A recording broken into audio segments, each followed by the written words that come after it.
Hi friends, నేను మీ వినోద్ మౌర్య. ప్రియాంబుల్ని తెలుగులో పీఠిక, ప్రవేశిక, ఉపోద్ఘాటం అని అంటాము. పీఠిక రాజ్యాంగమునకు ఆత్మ వంటిది. భారత రాజ్యాంగ పీఠికను మనం బుద్ధుడి హృదయంతో పోల్చవచ్చు. భారతదేశ ప్రజలమైన మేము భారతదేశమును సార్వభౌమ్య, సామ్యవాద, లౌకిక, ప్రజాస్వామ్య, గణతంత్ర రాజ్యంగా నిర్మించుకోవడానికి మాకు మేము ఇచ్చుకున్న రాజ్యాంగం అనే వాక్యంతో ప్రియాంబుల్ మొదలవుతుంది. సార్వభౌమ్య అనగా సర్వసత్తా రాజ్యం అని అర్థం. సర్వసత్తా రాజ్యం అనగా ఇతర దేశాల ఆధిపత్యనకు, నియంత్రణకు గురి కాకుండా దేశంలో ఉన్న సంస్థలపై, వ్యక్తులపై అపరిమిత అధికారాలు ఉండడమే సర్వసత్తా రాజ్యం అని అర్థం. సామ్యవాదం అనే పదం ఉత్పత్తి వనరులు అన్నీ పూర్తిగా ప్రభుత్వం నియంత్రించే ప్రభుత్వ విధానాన్ని సూచిస్తుంది. సామ్యవాదం యొక్క ముఖ్య ఉద్దేశం ఆర్థిక స్వతంత్రం మరియు ఆర్థిక సమానత్వం.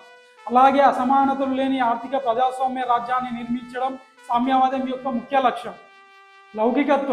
లౌకిక రాజ్యం అనగా అన్ని మతాలను సమానంగా గౌరవిస్తూ ఏ మతానికి ప్రాధాన్యత ఇవ్వని మరియు అధికార మతంగా గుర్తించని ప్రభుత్వం.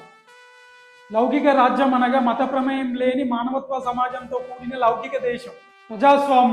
ప్రజాస్వామ్యం అనగా ప్రజల భాగస్వామ్య ప్రాతినిధ్యంతో కూడిన ప్రజాప్రభుత్వం మరియు ప్రజల చేత ప్రజల కోసం ఎన్నుకోబడిన ప్రజాప్రభుత్వం. గణతంత్ర రాజ్యం అనగా సమ్రాట్ అశోక చక్రవర్తి నిర్మించిన గణరాజ్యం. కుల, మత వివక్షత భేదాలు లేకుండా ప్రభుత్వంలో పౌరులందరికీ సమాన అవకాశాలు ఇవ్వడం. ఇది గణరాజ్యం యొక్క మూల సూత్రం.